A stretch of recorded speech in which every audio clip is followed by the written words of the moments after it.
नमस्कार, मैं हूं निकिता और आप देख रहे हैं सत्यहिंदी.com। चलिए एक नजर डालते हैं अब तक की सुर्खियों पर। शुक्रवार को जारी की गई एक अधिसूचना के अनुसार दिल्ली विधानसभा अध्यक्ष द्वारा आम आदमी पार्टी के 14 विधायकों को दिल्ली नगर निगम के लिए नॉमिनेट किया गया है और जिन 14 विधायकों को नॉमिनेटेड किया गया है उनमें दिनेश मोहनिया, संगम विहार, दुर्गेश कुमार, राजेंद्र नगर, गुलाब सिंह मटियाला, आतिशी कालका जी, अखिलेश पति त्रिपाठी मॉडल टाउन, जर्नैल सिंह तिलक नगर और मोहिंदर गोयल रिठाला के नाम शामिल हैं। इसके अलावा प्रमीला टोकस को आरके पुरम से, राजेश गुप्ता को वजीरपुर से, ऋतुराज कोविंद को किराड़ी से, संजीव झा को बुराड़ी से, राजकुमारी ढिल्लों को हरिनगर से, विनय मिश्रा को द्वारका से और अनिल कुमार वाजपेयी को गांधीनगर से नॉमिनेटेड किया गया है। साथ ही बता दें कि इससे पहले आम आदमी पार्टी द्वारा मेयर और डिप्टी मेयर पद के लिए भी अपने उम्मीदवारों की घोषणा की जा चुकी है, जिसमें पार्टी द्वारा शैली ओबरॉय को मेयर पद का उम्मीदवार बनाया गया है और वहीं डिप्टी मेयर पद के लिए आले मोहम्मद इकबाल को उम्मीदवार बनाया गया है। बता दें शैली ओबरॉय पटेल नगर विधानसभा के वार्ड 86 से पार्षद हैं, वहीं मोहम्मद इकबाल मटिया महल के वार्ड नंबर 76 से पार्षद हैं।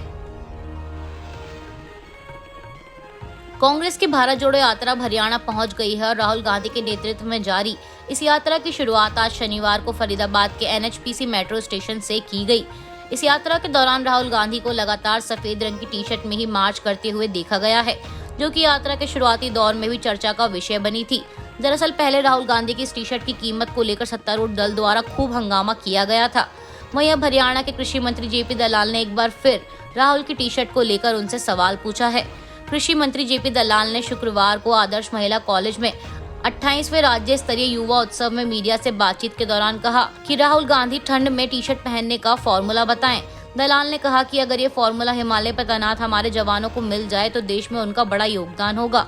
वहीं अब बीजेपी नेता JP दलाल के इस बयान पर कांग्रेस महासचिव जयराम रमेश ने जवाब देते हुए कहा कि राहुल गांधी थिक स्किन के हैं, इसलिए ठंड कम लगती है, बाकी इस विषय में वही बताएंगे। बिहार में आरजेडी के वरिष्ठ नेता और पूर्व मंत्री अब्दुल बारी सिद्दीकी द्वारा दिए गए एक बयान से इस समय सियासत गरमाई हुई है। अन्य राजनीतिक दल सिद्दीकी पर उनके बयान को लेकर लगातार निशाना साधने में लगे हैं। इस बीच खबर है कि सिद्दीकी ने अपने बयान को लेकर चल रहे हंगामे पर सफाई दी है। उन्होंने आरोप लगाते हुए कहा कि मुझे देशद्रोही करार दिया जा रहा है, जबकि कई गलत काम करने वालों को देशभक्त करार दिया जाता है क्योंकि वे सत्तारूढ़ दल के प्रति समर्पण रखते हैं। मैं बीजेपी के पाकिस्तान चले जाने के आह्वान से ऊब चुका हूँ। मुझे आश्चर्य है कि वे पाकिस्तान से इतना प्यार क्यों करते हैं। मेरे लिए पाकिस्तान सबसे खराब देश है। मैं यहाँ पैदा हुआ था और मृत्यु के बाद भी इसी भूमि में दफन होने का इच्छुक हूँ।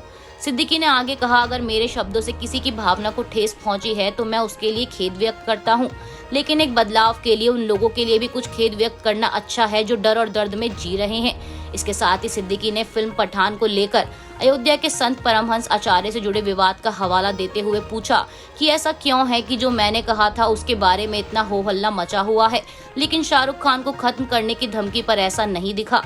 गौरतलब है कि सिद्दीकी का एक वीडियो इस समय सोशल मीडिया पर काफी वायरल हो रहा है, जिसमें उन्हें यह कहते सुना जा सकता है कि मैंने अपने बेटा और बेटी को कहा है कि उधर ही नौकरी कर लो और अगर वहां की नागरिकता मिले तो वो भी ले लेना। अब भारत में माहौल नहीं रह गया है, मालूम नहीं कि तुम लोग झेल पाओगे या नहीं झेल पाओगे।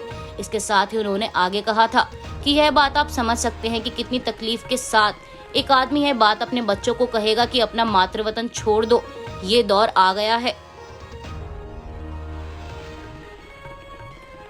बिहार के मोतिहारी में एक बड़ा हादसा होने की खबर सामने आई है। रामगढ़वा के नरीलगिरी में ईंट भट्टा चिमनी में ब्लास्ट हो गया है, जिसके कारण 7 लोगों की मौके पर ही मौत हो गई और 2 दर्जन से ज्यादा लोगों की मलबे में दबे होने की आशंका जताई जा रही है और 16 लोग गंभीर स्थिति में हैं, जिनका इलाज रक्सौल में चल रहा है। वहीं स्थानीय पुलिस और अधिकारियों की टीम मौके पर पहुंच गई और राहत बचाव कार्य जारी है। आसपास के लोगों का कहना है कि ब्लास्ट की आवाज काफी दूर तक सुनाई दी थी। बिहार पुलिस मुख्यालय की तरफ से बताया गया कि हादसे के बाद SDRF की टीम ने घटनास्थल पहुंचकर रेस्क्यू ऑपरेशन चलाया। मरने वालों में 4 स्थानीय लोग थे और 3 उत्तर प्रदेश के निवासी थे। पुलिस लगातार सहयोग कर रही है और जरूरी मदद पहुंचा रही है। बिहार के मोतिहारी के ईंट भट्टा में हुए ब्लास्ट पर प्रधानमंत्री नरेंद्र मोदी ने दुख जताते हुए ट्वीट कर लिखा है कि मोतिहारी में एक ईंट भट्टे में हुए हादसे में लोगों की मौत से व्यथित हूँ। शोक संतप्त परिवारों के प्रति संवेदना, घायलों के लिए प्रार्थना करता हूँ।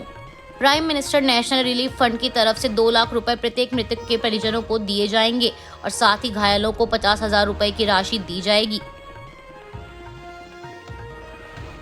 चीन के साथ साथ दुनिया भर के देशों में एक बार फिर पैर पसार रहे कोरोना को ध्यान में रखते हुए भारत भी अब सतर्क हो गया है, जिसके चलते सरकार द्वारा जरूरी एडवाइजरी भी जारी की गई और इसके तहत आज 24 दिसंबर से इंटरनेशनल यात्रियों के लिए भारत में रैंडम कोविड टेस्ट जरूरी हो गया है।